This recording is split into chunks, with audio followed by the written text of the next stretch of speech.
देवठाणा खांब येथे महावितरणचा भोंगळ कारभार, जिवंत विद्युत वाहिनी तुटून पडल्याने नागरिकांचा जीव धोक्यात.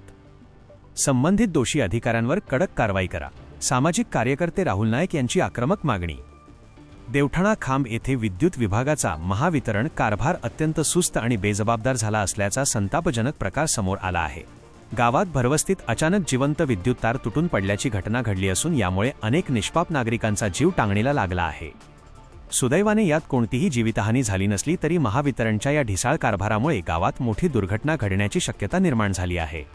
या गंभीर समस्येकडे वरिष्ठ प्रशासनाने तात्काळ लक्ष देऊन येथे कार्यरत असलेल्या आणि कर्तव्यात कसूर करणाऱ्या संबंधित वीज अधिकाऱ्यांवर व कर्मचाऱ्यांवर तात्काळ कडक कारवाई करण्यात यावी, अशी आक्रमक मागणी प्रसिद्ध सामाजिक कार्यकर्ते राहुल नाईक यांनी केली आहे. मिळालेल्या माहितीनुसार देवठाणा खांब परिसरात गेल्या काही दिवसांपासून वीज वाहिन्या अत्यंत जीर्ण आणि लोंबकळत्या अवस्थेत होत्या. अखेर आज एका भागातील जिवंत तार तुटून थेट रस्त्यावर पडली. हा रस्ता वर्दळीचा असल्याने कोणतीही मोठी दुर्घटना घडू शकली असती. महावितरणच्या या ढिसाळ कारभारामुळे स्थानिकांमध्ये प्रचंड संताप व्यक्त होत आहे. या संदर्भात बोलताना सामाजिक कार्यकर्ते राहुल नाईक यांनी सांगितले की महावितरणला एखाद्याचा बळी जाण्याची प्रतीक्षा आहे का, असा सवाल निर्माण झाला आहे. जीर्ण तारांकडे दुर्लक्ष करणाऱ्या अधिकाऱ्यांवर फौजदारी गुन्हे दाखल झाले पाहिजेत. जर यावर तात्काळ कायमस्वरूपी तोडगा निघाला नाही आणि दोषींवर कारवाई झाली नाही तर जनआंदोलन छेडले जाईल, असा इशाराही त्यांनी दिला.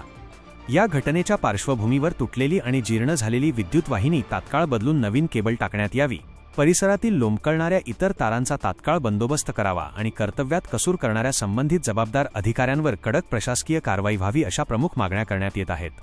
आता या जीवघेण्या प्रकारानंतर तरी वरिष्ठ प्रशासन जागे होऊन देवठाणा खांब येथील जनतेला न्याय देणार का, याकडे सर्वांचे लक्ष लागले आहे.